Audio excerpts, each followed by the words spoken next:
Where our veterans' voices are heard. MBR Talk. Hey, thanks for supporting our channel by watching and listening.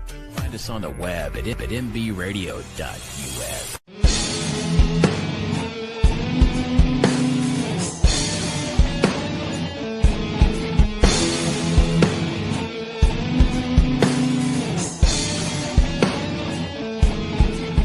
Hi, my name is Daryl, and I'm a veteran.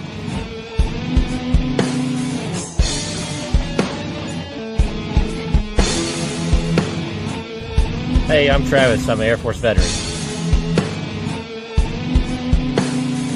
Hey, my name's Jonathan, and I'm a veteran.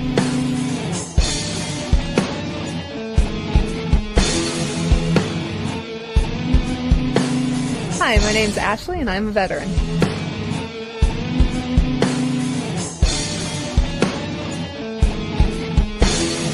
My name is Chad, and I'm a veteran.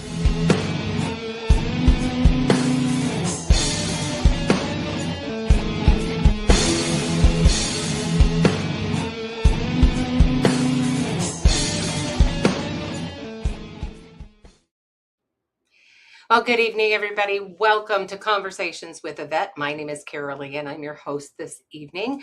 I have a great guest waiting in the wings, and he will be joining here momentarily.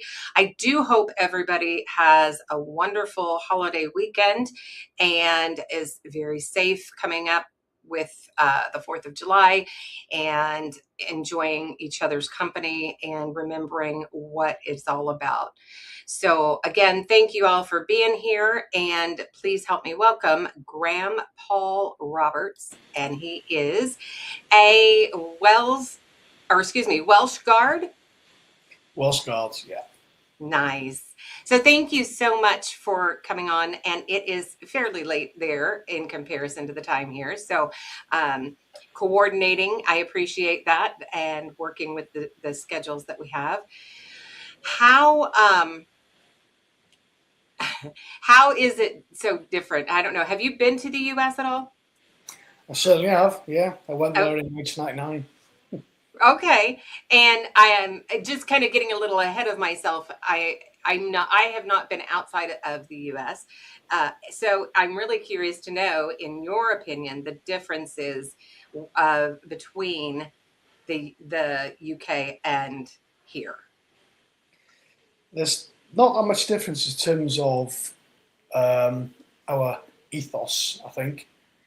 We all think on the same side of the bread, if that makes sense. Mm-hmm. You could argue there's a massive difference with the weather,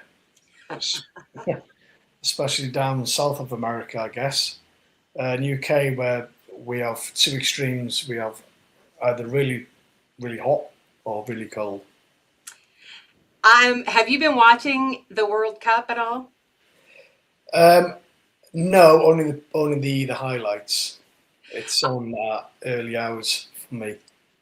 I haven't really been watching specifically the actual games, but I have been watching the Europeans'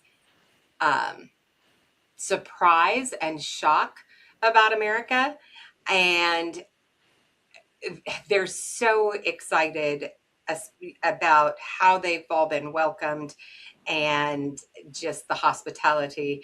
And it really warms the heart, because they're calling it the biggest sleepover ever, and it's our long lost cousins that our parents never let us talk to coming to visit.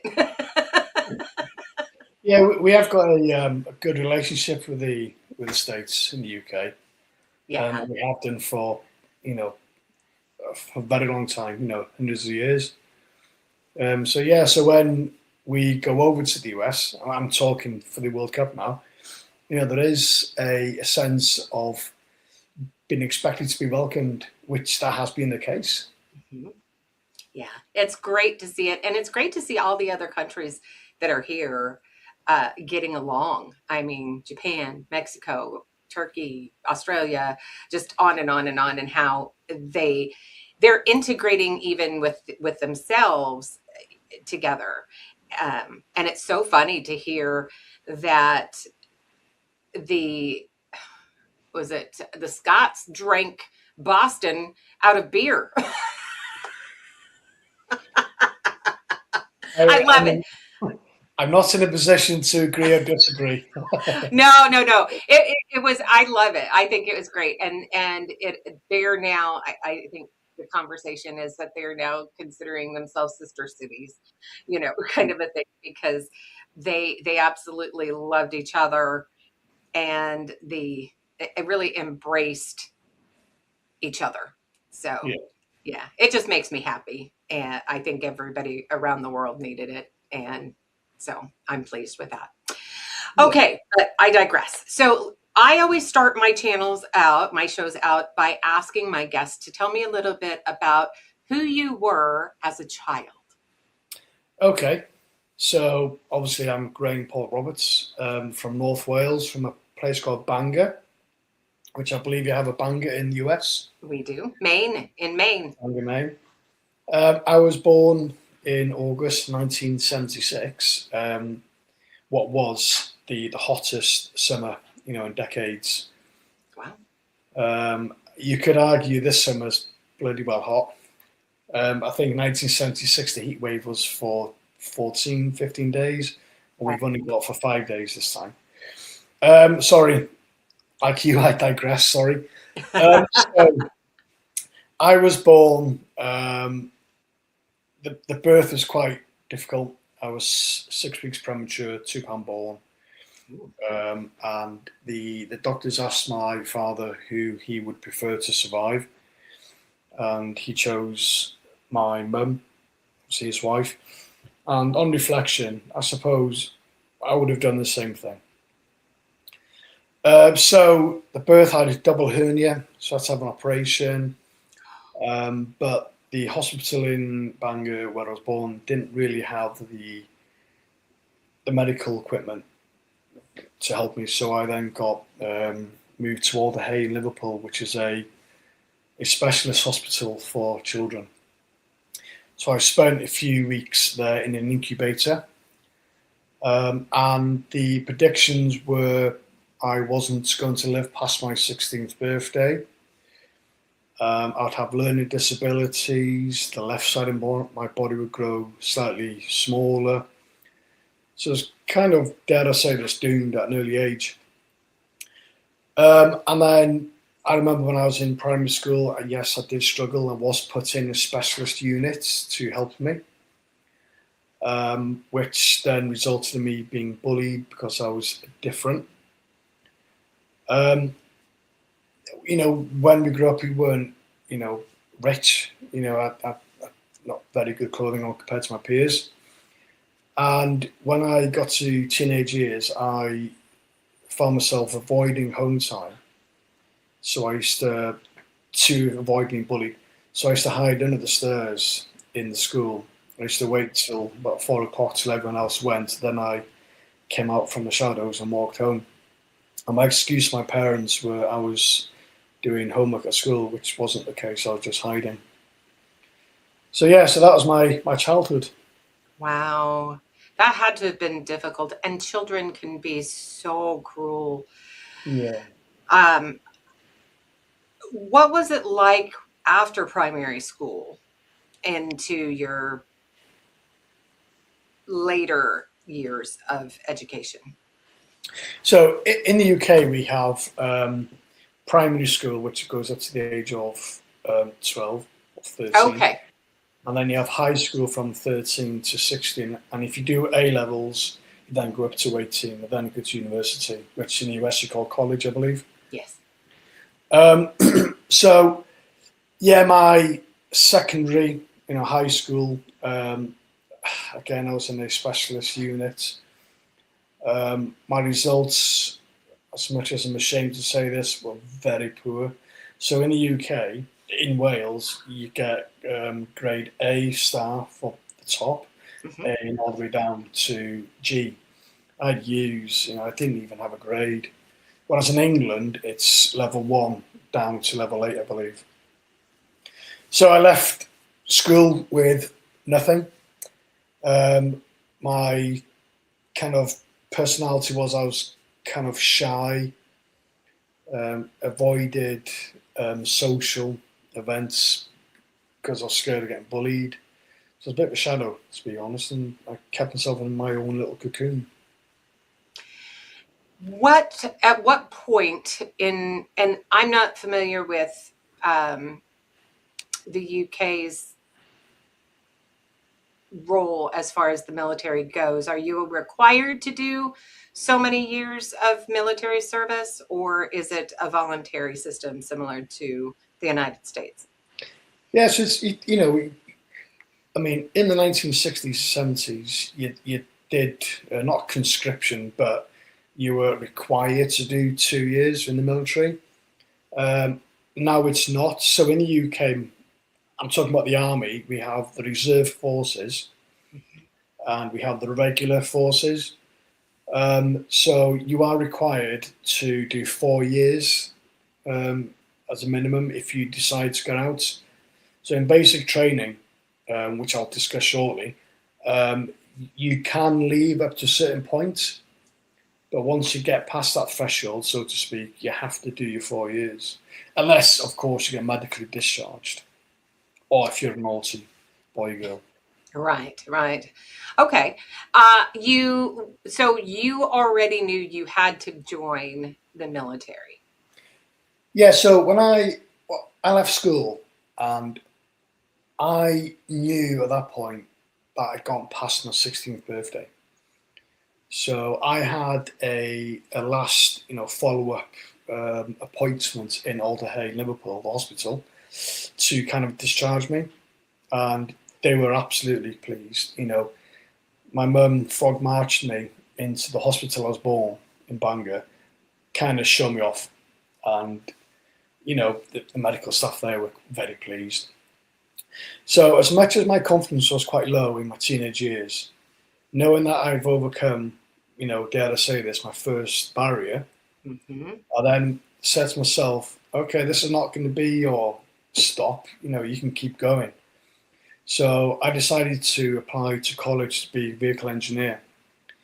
I didn't have GCSEs. I'm not quite sure how I got a place. I did. I qualified. I then became a mechanic. This is where I then started to explore the military. So we had an old guy working with us.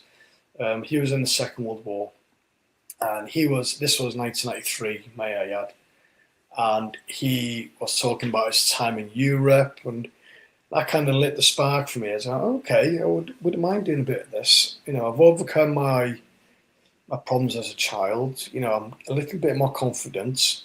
I'm alive. I became a qualified mechanic.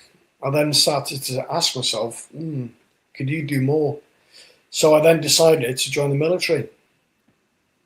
When you decided to join the military, do they have different branches of military that you can choose from? Yeah, so in Britain, you walk into a recruiting office. Let's just say, for example, you've got no idea what you want to do. The recruiting sergeant there, he presents you with different options. This is on the back of you doing a test to see if you're able to do certain, paths in the military. So I got presented with the engineering pathway. Initially, is that brilliant? Okay. But having said that, sorry, there are different paths you could apply for depending on what you want to do or what you get advised to do. So I decided I wanted to explore the engineering pathway. So I had my first interview to join the Royal Electrical and Mechanical Engineers, so essentially fixed vehicles. Passed my assessment, and when you join the British military, you walk into the recruiting office. Like I said, we have all this chat. You have an interview, and then you go away and you pass your recruit selection for 2 days, where they test your physical ability or your cognitive ability, etc. And you're so. And then you have a second interview, and then a few days later, you then sign the dotted line. So I went back for my second interview, and in the doorway was a Welsh Guards recruiter. And he said to me, "You're joining the Army, aren't you?" I said, "Yeah." And he goes, "You can do that in the Welsh Guards, young man." me being a naive at that time 18-year-old in 1994, this was, I said, oh, okay. And then he said, if you join the Welsh Guards today, young man, you'll go to Hong Kong. I thought, oh, brilliant. Needless to say, I didn't go anywhere near Hong Kong, but I ended up joining the Welsh Guards in 1995. So they sold, all these wonderful things to me, but no. That sounds about very, very similar to the United States. So, Oh, right, okay. yeah. A lot of times they will sign on what's called a general contract. So if they don't know really what they want to do, it's or an open contract, and it means they can put you wherever they need you. So, yeah, I mean, there have been people that have gone in as cooks or something like that because they had an opening that needed filled. So, and they might not be a chef. They might at all. Well, that's what the military are doing now, actually, in the UK. You don't go to the recruiting office now with an aspiration to join the Welsh Guards. They tell you where you're going to go because they're filling in the numbers where the gaps are. Yes. So it's interesting to say that. Yeah, it's the same as the UK then. Mm-hmm. You end up getting to, what do they call it there once you've signed on the dotted line and you go to your training? Here you've got basic training or boot camp. Yeah, in the UK, it's still basic training. Okay. What was it like for you to set foot there knowing that you were going to be starting this military journey? I was very scared. Very scared. The last time I was facing a structured model was in school, and I was scared that history would repeat itself. So I remember actually getting off the train in a place called Brookwood in Surrey, and I wanted to turn around and go home, but something inside me said, "No, don't fail. You failed before. Let's progress now." So I did that. I cracked on. I then started my training. So in the UK, back in the 90s and early 2000s, you did 12 weeks basic military training, which comprises of fitness, military knowledge, shooting, and basic exercises overnight. And then you do your specialist training. Okay. So in the UK, I joined the Welsh Guards, which was infantry. We then went to Catterick and we did 14 weeks specialist infantry training where, we did ambushes, more enhanced firing, section between attacks, etc. Interesting.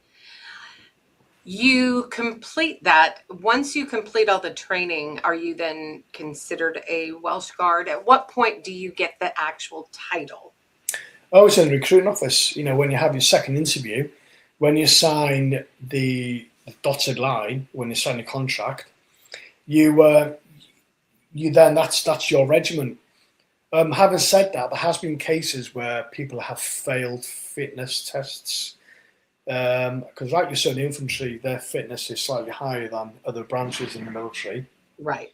So if you do fail, you are then placed on another pathway, like a trade example. Interestingly, here in the United States, until you graduate the basic training or boot camp, you're considered a recruit. So in the Marine Corps, and I can speak on this because I have 2 Marine veterans, they are considered, they have to speak about themselves in the third person. Oh, okay. So this recruit, so their name is never used. It's this recruit. Okay. And then once they graduate, as far as the Marine Corps, they get their Eagle Globe Anchor Pin, the EGA, and then that is considered that they have graduated and become a Marine, and then they move on to their trainings at that stage. Okay. So it's interesting the differences between countries. When you complete your training, where do you go next? So once you complete your training, you then join your unit. So, like discussed, I joined the Welsh Guards, and then I start, my career. So, the Welsh Guards, for the listeners, they're the ones outside Buckingham Palace and Windsor Castle in London with big furry hats and the red coats. So we call it the tunic, which is the red coat, and the bearskin, the big furry hat. So I did that. I joined the Welsh Guards and we went to London to a place called Wellington Barracks, and I started the first 4 years of my military career doing public duty, so essentially guarding the royal palaces. Wow. So you had to wear the furry hat? Yeah. Was So it hot? It looks hot when I see pictures and videos. Yes. Please understand that it's really hot. In the summer, you stood there with this. The jackets are really thick, as are the trousers, the tweeds, and the black boots, the curb chain, which is leather, and obviously the bearskin. Excuse me. You are constantly sweating, although you're not moving. So the Queen's Guard, or King's Guard now, is in the summer for 24 hours, and traditionally do 2 hours on sentry and 6 to 8 hours relaxing. That's nice. You get some downtime at least. So I can't imagine when you sweat that much what those jackets smell like. Well, we have an underlayer. We call it a granddad's shirt, or a company t-shirt guys wear now. Okay. Absorbs the sweat, so the tunic. And the tunic itself, it has got a silk lining, and then the tunic material itself. Okay. It's all the little ins and outs, right? So you did that for 4 years, you said? Yeah. So we didn't do that every day for 4 years. You do a certain amount of weeks doing that, and then obviously we revert to infantry training. And interestingly, in 1999, we went to America, to Fort Lewis. Okay. We went there for 6 weeks, and I, coming naive, I thought it was going to be quite warm, but this is Washington State, and it was quite cold and wet. But I have to say, coming from a young boy from Bangor, North Wales, which is really small, going to clubs and pubs in Seattle, wow, it was amazing. And yeah, it rains a lot there. So was that similar weather? Yeah, I mean, Washington State, I think it's pretty much identical to the UK, actually. Yeah, I think so. Interesting. What was your initial thought when you stepped off the flight in Washington State? What was your thoughts about the United States? I loved it. I mean, there's always been a kindred relationship between the UK and the US. Yes. So I didn't get off the plane thinking I wouldn't be welcomed. Not at all. It's the same for US guys. We've got Lakenheath here. We have numerous US Air Force stations here. Yes. We always welcome each other, either UK to US or US to UK. Which is wonderful. Yeah, it's nice to celebrate that relationship, actually. Yes. So you were here for how long in Washington State? 6 weeks, sorry. 6 weeks. And then from there, where did you go? So we went back to the UK, did more Queen's Guards, and we did another exercise in Canada this time, in Edmonton. So whereas the training we did in America was quite intense, so we tested us in the cold conditions, we did loads of river crossings, a lot of training in the woods. We also did some training in America in a place called Tacoma. Washington, yes. Yeah, which is quite deserty, actually. A stark difference between Fort Lewis. Yeah. So yeah, sorry. So Canada, we did training similar to we did in Tacoma, which is sandy, but replicating a desert environment. Mhm. Yes, we did train in Canada, then we went back to the UK, and I then got selected for promotion to a Lance Corporal. Nice. Was it something that you were expected to receive in your mind soon? Did you know it was coming? No, not at all. Again, over this period of time from 1995 to this was now 1999, I was building confidence in me, my ability, and what I could achieve in the future. And being selected for promotion, it really did. It was brilliant. Nice. Congratulations. Yeah, that had to give you a good morale boost. Yeah, it did. The course itself didn't. It was bloody hard. And rightly so, you're going to be commanding soldiers in operations and on peacetime. So the training has to be difficult. But I enjoyed it. That's when I started to learn that I really did enjoy pushing myself to my limit. Nice. And that echoed, for years down the line as well. So once I finished that promotion course, I got promoted to Lance Corporal. So in the UK, you've got, for example, the Guards, we have Guardsmen, then Lance Corporal. So yeah, I got promoted. We went back to Canada actually to do training on mechanised vehicles. So in the UK, we had a vehicle called Saxon. So it's an armoured vehicle, but on wheels rather than track. So we did training with that. Go back to the UK. A couple of years later, I then got selected for another promotion. Wow. Yeah, so I was really pleased.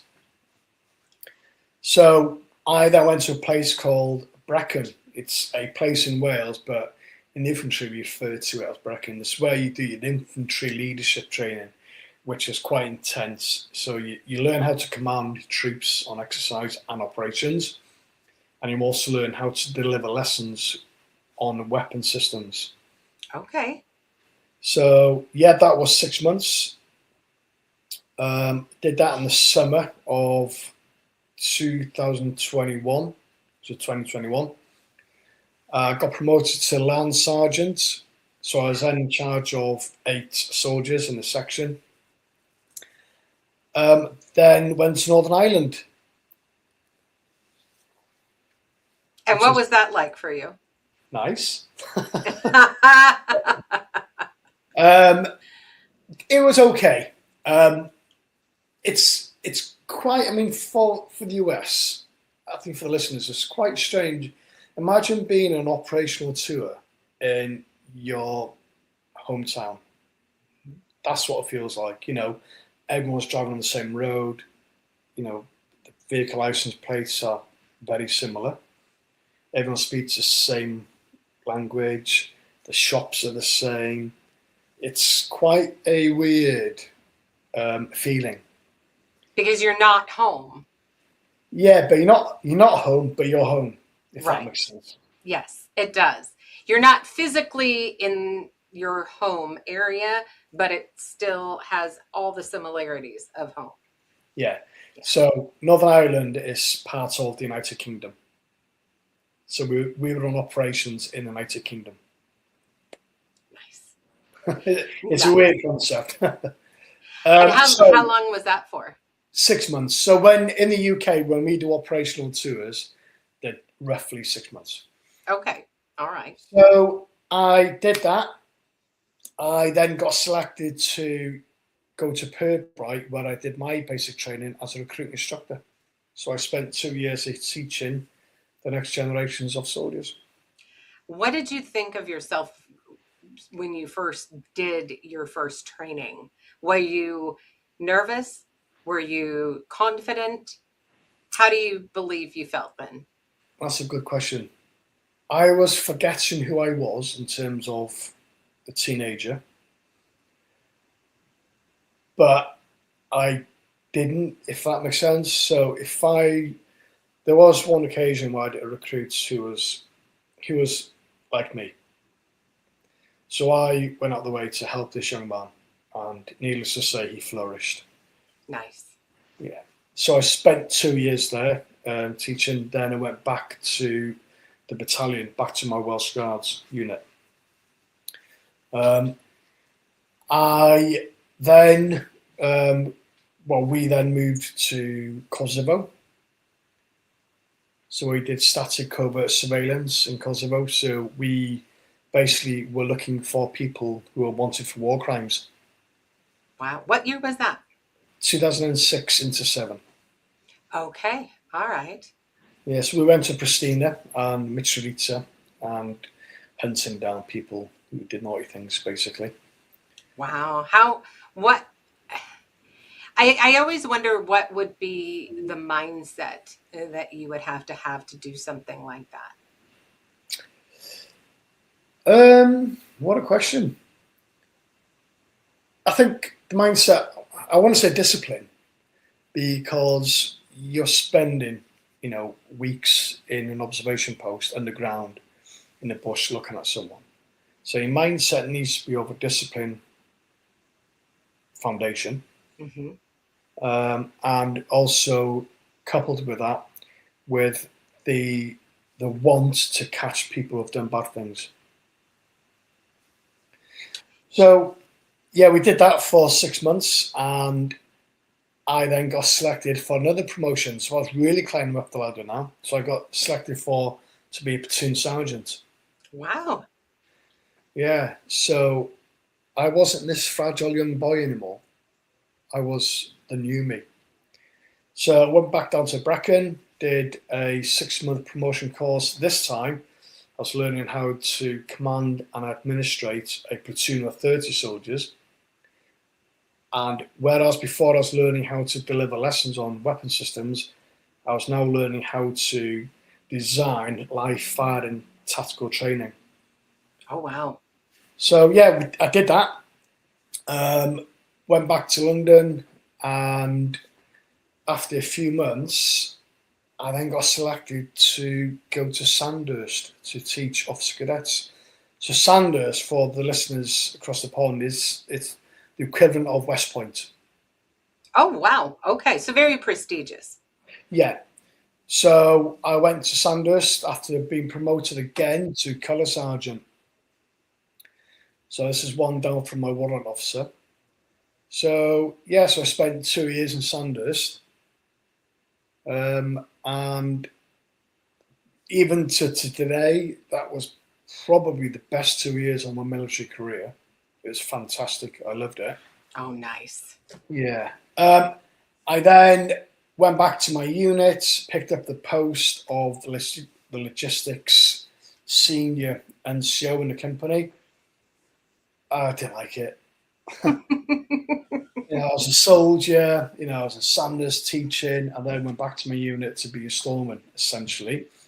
It is part of the career progression pathway. You have to do that. But I just didn't like it. But, as we say, we soldiered on, we cracked on. And then went to Kenya to do training. And this is where things started to turn. Where in the UK, when you go through from blank firing to live firing, you do certain amount of checks and documents get signed to make sure that there's no live ammunition at all.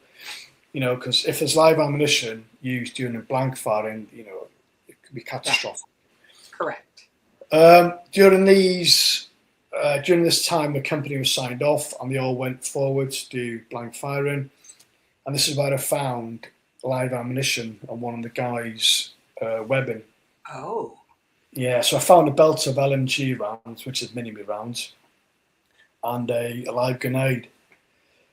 So I had two choices. Yeah, so I had two choices. Do I say, look, I found this, which would have resulted in the company's name being embarrassed, and those signing documents, potentially would have been in trouble? Or do I dispose of it quietly? I decided the latter, so I decided to ask one of the young soldiers to drive into the desert, dig a hole, bury it, and that's it. No one needs to know. You could argue it was a moment of madness. That young guardsman who I tasked to do the task got caught. Oh, no. Yeah, so I seen an officer approach my company commander, and I knew in my gut that's what they're discussing. So I decided to do the moral right thing approach conversation. So I think this conversation is about me. It's my fault. I told that young lad what to do. So I then got reduced in rank to a sergeant.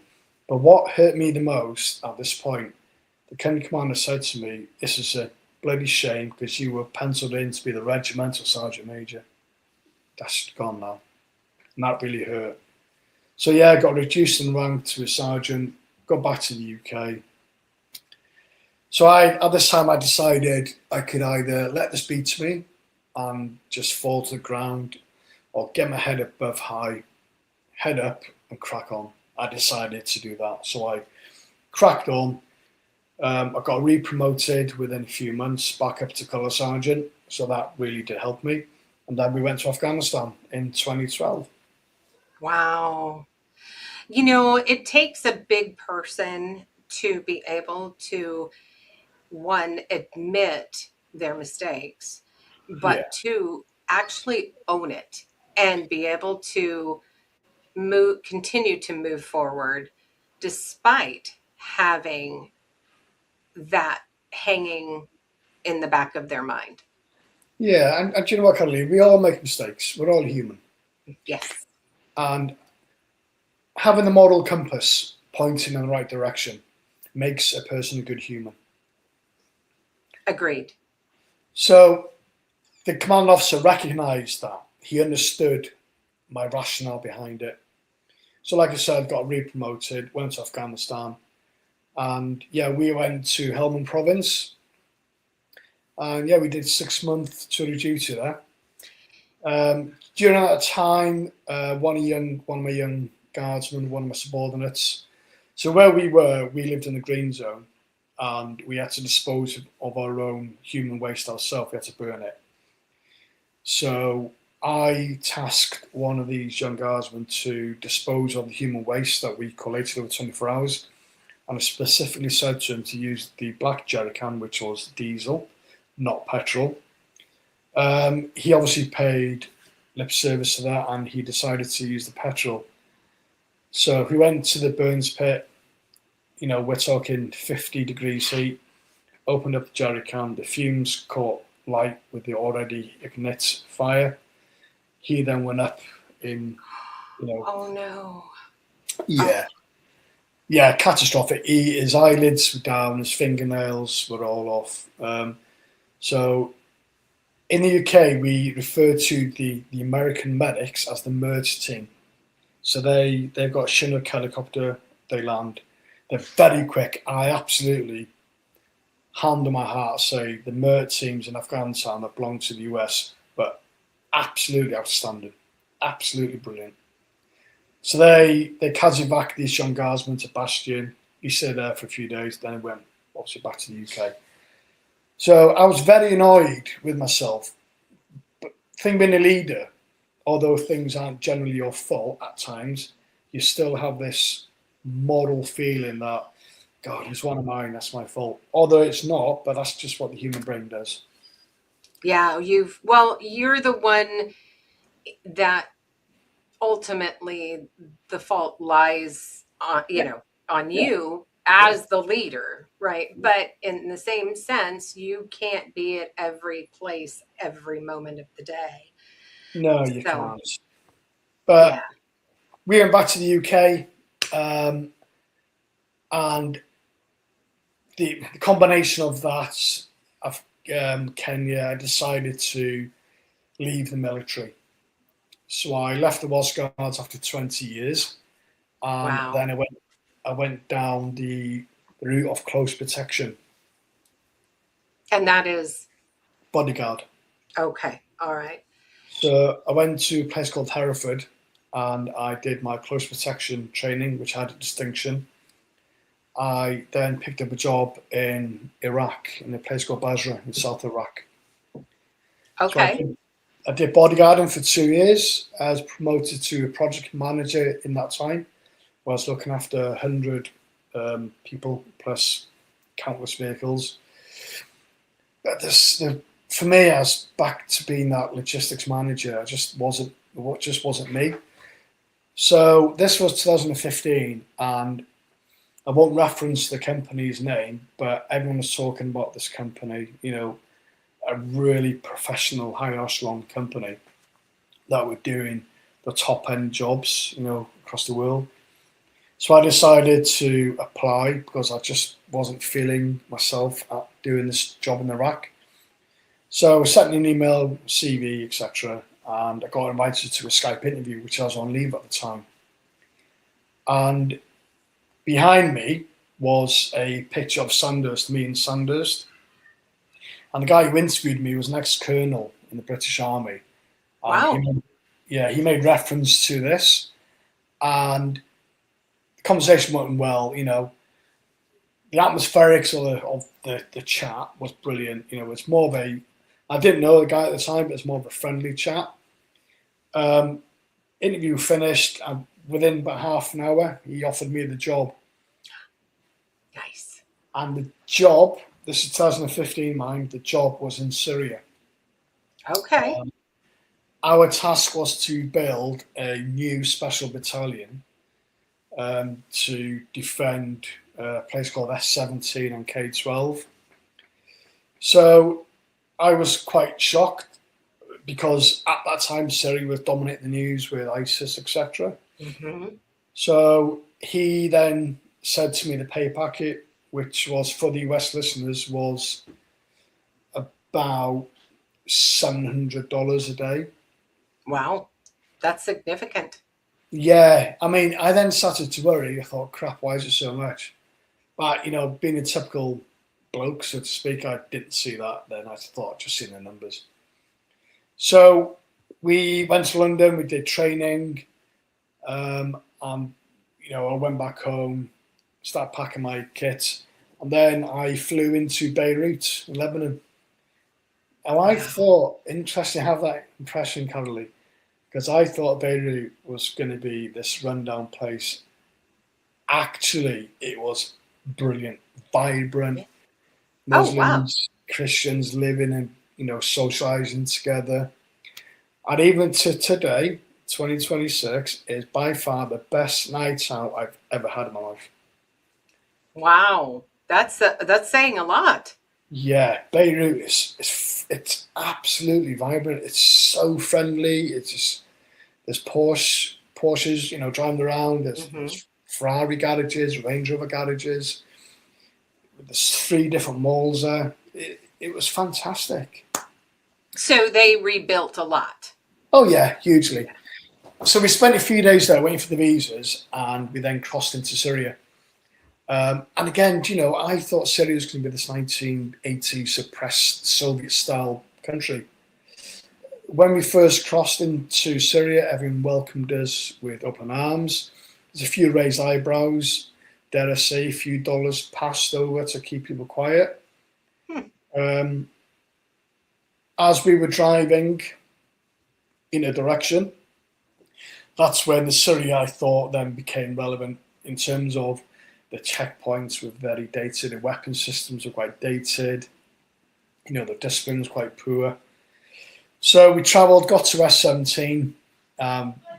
We then met the commanders who was going to be working with us. We met the soldiers. We built rapport.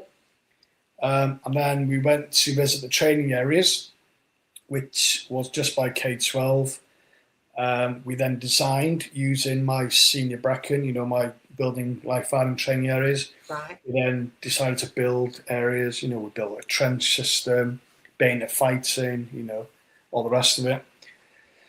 And we then started to train. We started to build a special battalion. Wow. How long did it take to get that built? Quite some time.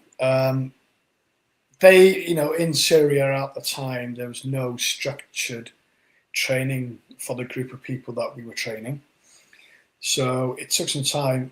To put into context, we did a fitness test a mile and a half, and the quickest person came in at 24 minutes, which is really slow.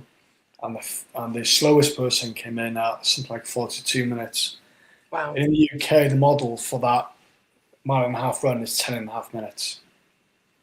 So yeah, we then had to alter the program to to put into place what they already have. Right, right. So we started to build and train. The training was going absolutely fantastic. The guys that we were training grew confidently, physically, with the knowledge as well. But the enemy, which I referred to as the Black Front, who later became Shadow Coalition to the west, they were attacking the points on the front quite regularly, most every night. So we had a place called OP1, OP2, which is 2 separate OPs, and they were getting attacked every night. So our job was to mentor a special battalion, but alongside that, our job was to make sure that the area that we were in charge of, dare I say, we were making sure that they were safe, So I wanted to determine where the enemy were coming from. So OP1 was getting attacked every night. So on the horizon, ahead of them, ahead was a disused small building. Yeah. And I put myself in the enemy's point of view, and I then said to myself that would be a good FRV before a launch. So I decided to do a recce with myself plus 2 British operators and 2 Syrian snipers to look at this place, to look for ground sign, etc. So we patrolled along and we approached the building, got to the outskirts of the building, and 15 meters ahead of me was another disused building, and I seen a Shadow Coalition fighter lean around the building. Mm-hmm. Looked at me. I was only 15 meters away from him, and then he went back again. And I can still remember exactly what he wore. He was wearing MC Hammer style trousers, digicam, distache, and chest rig. Holding a long barrel weapon. So I froze. I didn't know what to do. I just didn't believe what I seen. He then reappeared, and this time started to raise his weapon.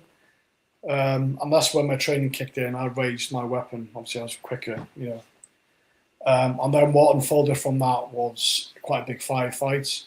So we were firing, and then moving backwards. And there was just more than one enemy. There's quite a few of them popping up everywhere. We then moved backwards to our vehicle. En route to the vehicle, I noticed a cave, and I seen one of the fighters jump into the cave. I thought, okay, if we get into the vehicle, I'm running the risk of a fighter coming up again and then engaging us. So I decided to run forward again, post a grenade into the cave, grenade went off. You got on the vehicles, no one followed us. Then we went back to our location where we used to stay. So that was my first encounter of kinetic warfare in Syria. Wow. And that's your first, was that your first real firefight that you had in your entire career? Yeah, that was the proper first fight, that close to an enemy. Right. So we knew where the enemy was launching from. This time I wanted to choke them, so to speak. I wanted to kind of guide them into an area that we were going to cut off. So I went down to the bottom of an olive grove in the re-entry.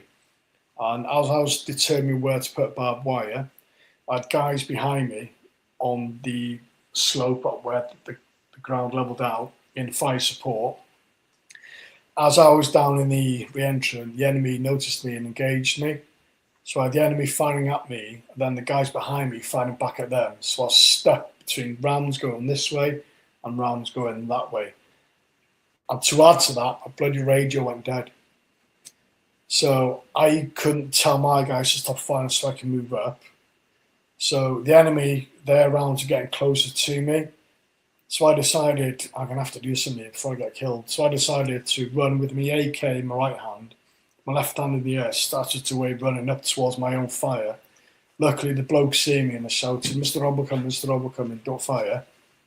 I then got behind them, they then engaged, and also we peeled and we moved out. So that was definitely where the enemy were approaching from. So we decided then to build more defences at the back of the olive grove. So we went on another day. So I'm briefing the blokes up who are all in one line with all the barbed wires and all the rest of it to put out. So I'm stood with my AK in my right hand, and I think it's clear to mention now that the enemy's 1,000 metres away on the other side of the bowl. So I'm stood there with my AK about 3 inches from my right thigh, my right leg, briefing the blokes what to do. They're in a prone position. And then all I remember feeling was this almighty sting in my fingers. My weapon got ripped from my hand. About 4 meters ahead of me was a splash. So essentially, an enemy sniper shot at me, but the round went between my hand and my leg, which is the gap is only 3 inches. Wow. Wow. Yeah. You are so fortunate. I do believe I've got a guardian angel.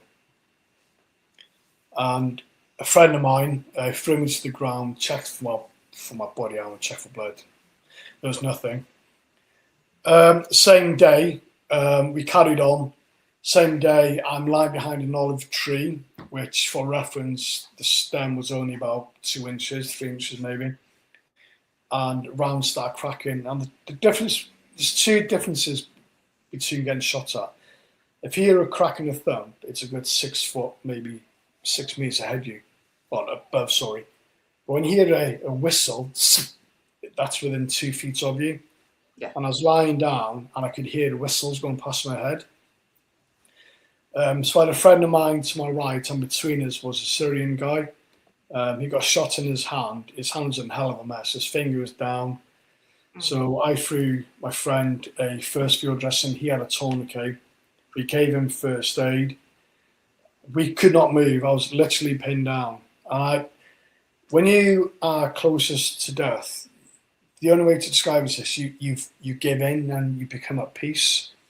So I lay there, waiting. I was at peace. I wasn't anxious. I did say goodbye to my kids at the time. I said, goodbye, I love you, and I waited to be killed. Luckily, the artillery hit the firing point. We got up and then we extracted. We then determined that, look, the enemy are getting stronger here. We need to actually attack where they're firing from. So on another occasion, we then started to plan an attack. And due to my Sandhurst experience, I then was asked to mentor the platoon commander.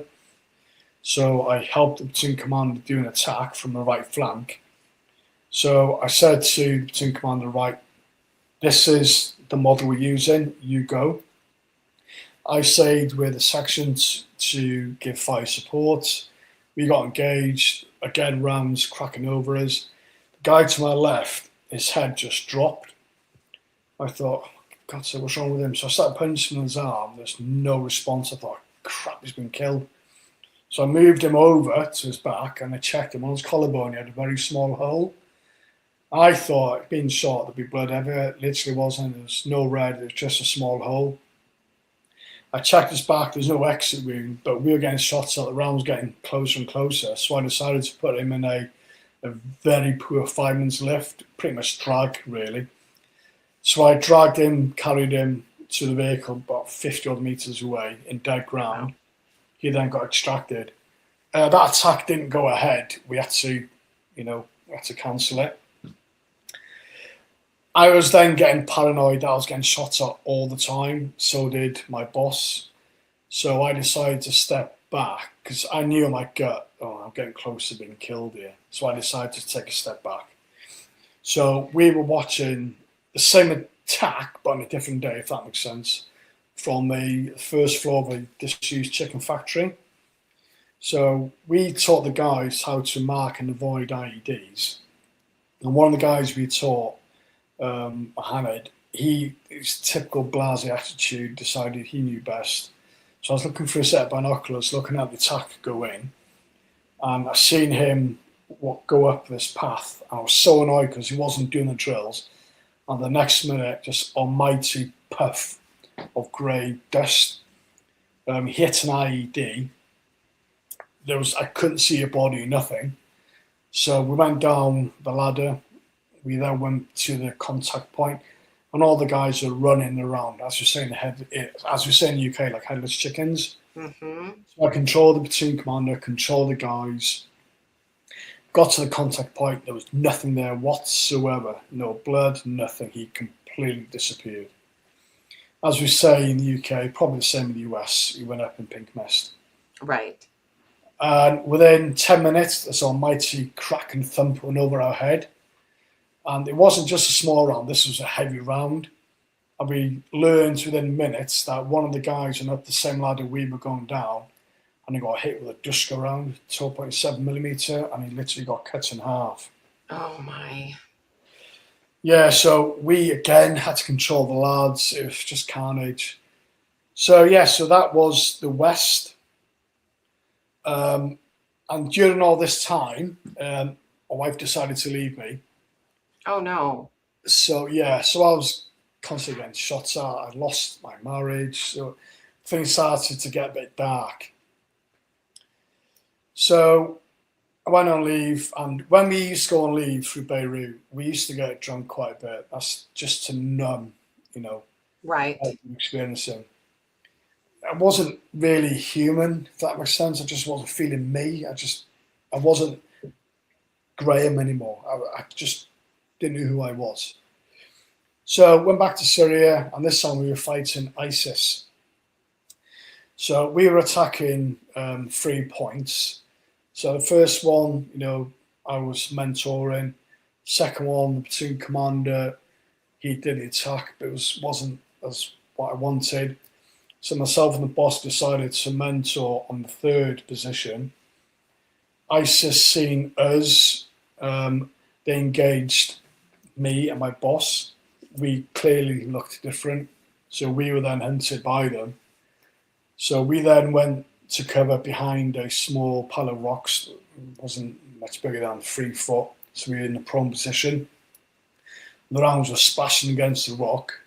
We couldn't move, we were completely stuck there. Wow. So we had fire support engaged. Myself and my boss, we then moved back into cover. The attack went in. The attack finished. We then moved forward, and I made reference to me not being human just then.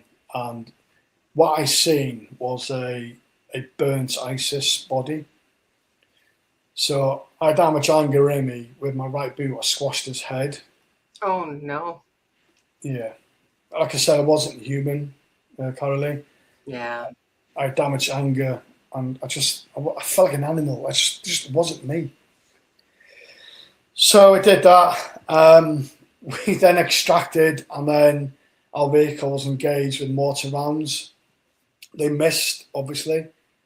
But I went on leave, and my vehicle got hit with a mortar round, and the guy who sat in it, his head got blown off with shrapnel. But on that leave, my sister then passed away with cancer. Goodness. So I lost my marriage. I was constantly getting shot at, numerous amount of times nearly being killed, and then I lost my sister. So I went back to Syria. We then started to close up. We were finished. Our mission was done. We then went to visit the ISIS, villages, and some of the stuff we seen was just barbaric. Those cages where they used to burn bodies in. Mm-hmm. All the tunnels. It was horrible. So yeah, that's our job done. We finished Syria. So 2019 January we left for the last time. Got home, all okay initially, and during my last rotation in Syria, I met my wife now. All brilliant, no problems at all. But then I started to have nightmares. I started to drink a lot. I just wasn't me. I just detached from reality. Right. I was still in the state of, I was in war. And then my mother passed away with cancer. Honestly. You couldn't catch a break. No, I was knackered. I was drinking more. I was taking Cocodamol to help me sleep at night time. I was having nightmares. I was hitting out, screaming, crying in my sleep. And then my wife gave birth to our daughter, and during labour, I nearly lost both of them. My wife had a catastrophic bleed. She had to have a blood transfusion. So I started to say to myself, I was doing, a death following me everywhere. I really couldn't take it anymore, really couldn't. And then I started to see this face in every room I was in. I made reference to it in my book, which I'll discuss later, but it was a long, creamish face, sunken in eyes with piercing eyeballs, with sharp teeth. Most of the time, it was just grinning at me. When I was at my lowest, it was laughing at me. When I was contemplating ending things, it was screaming at me. Every room in my classroom. And at one point, when me and my wife were on disagreement in the kitchen, the face appeared on her face. So I was haunted by this demon. During this time, my son decided to go camping with his mates, which is cool. But he lied to me about the location. I checked the Snapchat. So I went to a set of woods to try and find him, which was his Snapchat location. And he wasn't there. But who was there was that guy who shot in Syria. And he was leaning around the tree, looking at me. I didn't fight. I didn't fly. I literally I was stuck to the ground. I couldn't move. I didn't feel my own body. I didn't feel me. I actually seen the person I seen in Syria. Like, was he really, really there? Right, he was there. That person was there. Like, physically there. It wasn't something that you were having some kind of a mental break at that moment? It was a mental breakdown. I was hallucinating. Okay. Ooh. So that person, it wasn't a real person. It was ivy falling from a tree. So I started to see things. I was hearing things. I had this demon in my head screaming, laughing at me, smiling at me. I was drinking. I was on painkillers. I was arguing. I was being arrested. I was absolutely going downhill. And that's when I decided I couldn't take it anymore. So I then planned my own death. So I planned to hang myself. I told my wife my intentions, and then she said, you need help. So I then reached out to a company called Veterans Wales, who are part of the National Health Service in Wales, in the UK. So I seen a therapist. After a few times, being a typical man, I said, yo, sorted and fixed, off I go. Oh my God. That was big mistake. I should have kept engaging. I absolutely went 10 times worse. Oh no. The face was screaming all the time. I seen it work. I then started to see ghosts in work. The alcohol consumption was ridiculous. The painkiller consumption was ridiculous. So I went back and I opened up properly to my therapist. And then she then said, what you've got is complex PTSD. And she then agreed that you need medical intervention. So she then passed me over to a clinical psychologist, a doctor, who then prescribed me medication. So he gave me quetiapine, which is an antipsychotic, and sertraline, which is an antidepressant. Me being a typical man, blasé, nah, I'm not taking medication, nah. So I kept it in my bedside drawer. I said to my wife, I'm not doing it.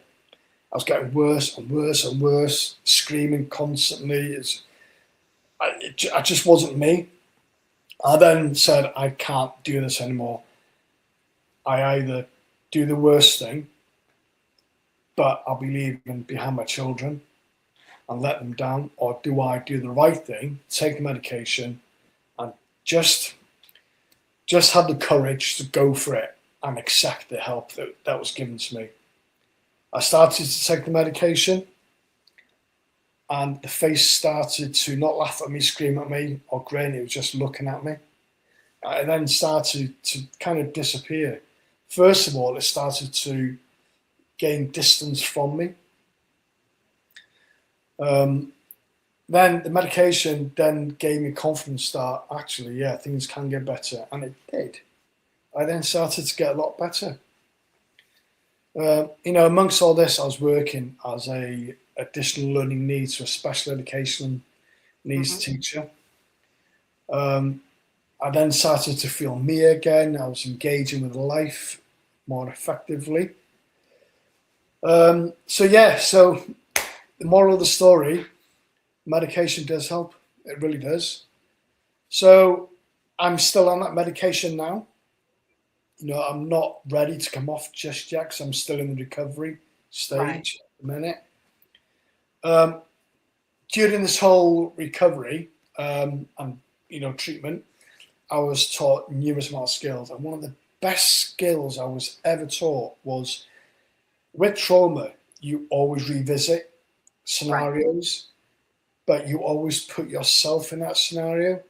What I started to do was that trauma was happening, but I was viewing it from a viewer's point of view. So imagine you're in the cinema watching a film.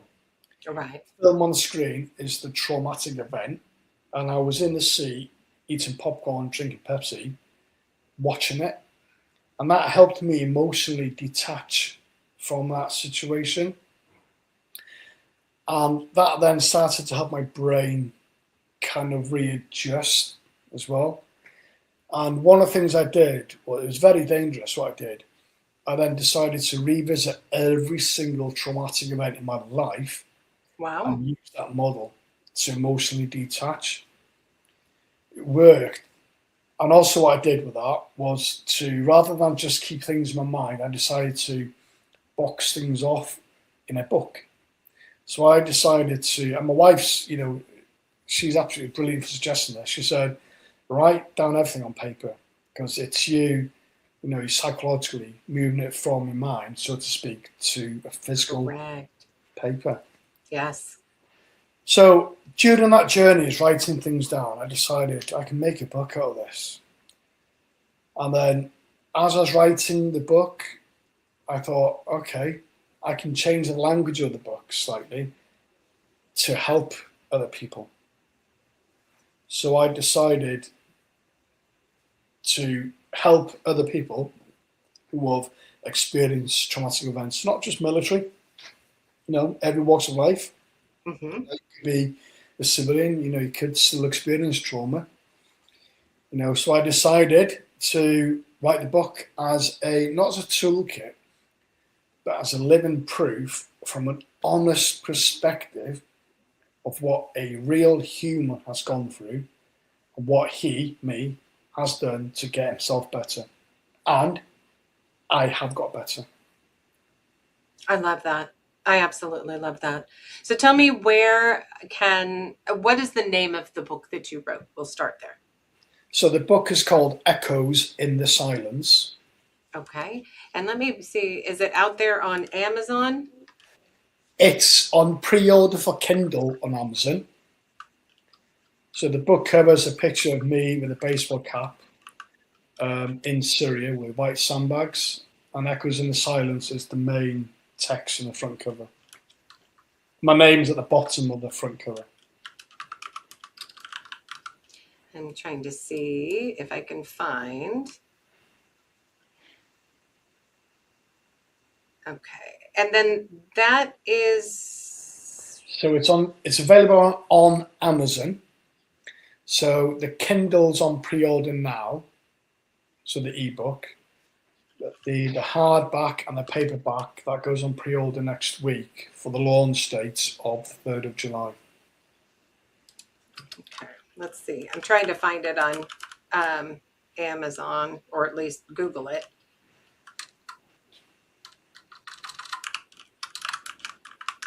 It is on Amazon. The Kindle version is definitely on Amazon now. Okay.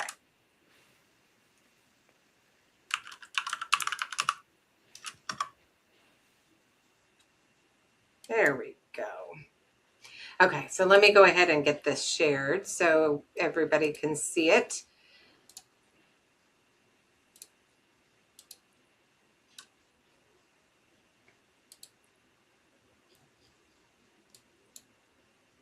There we go. That's it. So that's the Kindle version, so the ebook. And with this book, what happens when the war ends, but the battle inside continues. So I absolutely love this. So the publication date is coming up July 3rd. Yeah. And did you say you have a time frame of when the hard copy will be out? Yeah, so the ebook, paperback, and the hardback, they're all out on the 3rd of July. Excellent. And it can be found on Amazon. Yes, Mom. Excellent. I have to ask you, so going back to all of the breakdown, the mental breakdown, excuse me, that you had during this time. And were you ever told that like the alcohol, painkillers, etc., was part of that breakdown that you had, the hallucinations and such? Did they ever try and remove that from you? Yeah, the alcohol didn't help. It didn't help. Dare I say this? It's a double-edged sword. It helped me at the time, but it's also detrimental to my progression. Same as the painkillers as well. I was just using it to numb, to kind of push it off. Whereas with trauma, it's a very difficult thing to say, but the best thing with trauma is to face it, to emotionally process it, and that gives your brain the tools to put it away. Memories are memories. They'll always be there. Let's be quite honest with that. But you can turn it from a forward memory, and you can turn it just like a memory of you when you first rode a bike as a child. Right. You're emotionally detaching from it. Right. And I can only imagine the difficulty that your wife had, for example, of dealing with that, because it's not just you. No, she's you're right. dealing with the aftermath of it and helping to try and guide you in a direction to seek help. And I absolutely commend her on that. It seems she's an absolute rock star. So congratulations with that. And I want to say, yeah, so the difficulties in the UK military for individuals who have PTSD, what other resources does your military provide for mental health help? Arguably, the military doesn't really provide anything. It's the charitable organisations that do.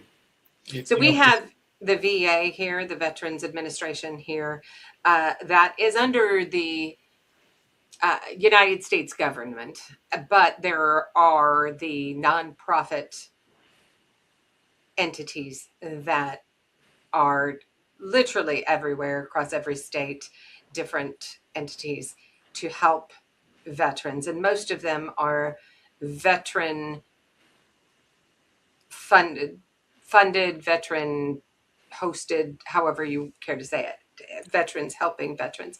So you don't have anything, though, in the UK that would help, that is specifically where the UK has signed a contract with you and said, we want you to do X, Y, and Z, and in return, we're going to take care of you should something occur mentally. They don't have that. It's very similar to the US. We have a Veterans Affairs Minister in the government. Okay. I speak on behalf of most veterans. Once you leave the military, that's it. You become a ghost. If you do, have PTSD or you need help, there are veteran organisations out there. And, I'll echo what I said earlier. For me, it's Veterans Wales. And, they, did save my life effectively. But going back to what you're saying about wives or husbands, I think if you're a veteran, male or female, and you are struggling, please don't underestimate, the secondary trauma that your partner is having. No, you're telling them all these stories, and of course, like a human brain, they're going to picture those. So I think any veteran's partner who has help, you deserve a huge pat on the back. You're one of the reasons why that person's alive. And for me, my wife, she is, as you say, a rock star, and she is, I say to her all the time, you're the reason why I'm here. And our daughter, I will say her name, Theodora, and in Greek it means a gift from God. Love that. And I've told her, countless times, you're one of the reasons why I'm here.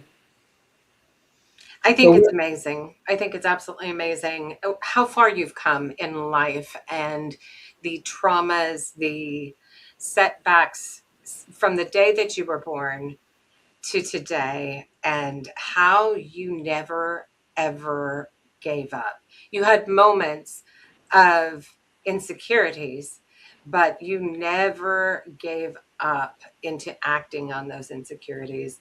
And you're here with us today to share your story. So I want to thank you tremendously from the bottom of my heart for what you have done, who you have become, and I'm excited to see where you go from here. Thank you. I have a Facebook page where I put more behind the scenes stories up. I say about what I did to get better as well, and I encourage anyone to follow me on that. I'm more than happy to engage with anyone. If anyone wants to send me a message or ask what I did, what could they do, I'm absolutely more than happy. If I could save one life through my experience, I am a very happy person. Ah, that's amazing. And please, everyone, remember, check out Echoes in the Silence, coming out July 3rd and on Amazon. And let's give Graham all of the love and support that he deserves. So, Graham, if you want to hang tight for me here for a moment, I'm going to go ahead and wrap this up. But do you have any last words for anyone who's listening? No. From the bottom of my heart, thank you for having me on. And what I've learned through this journey of writing this book and my podcasts, etc., the US and the UK, we have the same thing. Yeah, absolutely. So, all right. Well, thank you, everybody, for watching. And please join me next week for another wonderful guest. So, y'all have a wonderful evening and stay safe. Ladies and gentlemen, thank you for tuning in to Military Broadcast Radio. As we wrap up today's show, we want to remind you that the podcast of today's episode will be available right after we go off the air. So if you missed any part of the show or want to listen again, be sure to check it out. And remember, we're here to support and honor our veterans. Your stories and experiences matter, and we are committed to giving you a platform to share them. That's right. We're here to give our veterans a voice. So don't forget to catch the podcast and stay connected with us. Giving our veterans a voice.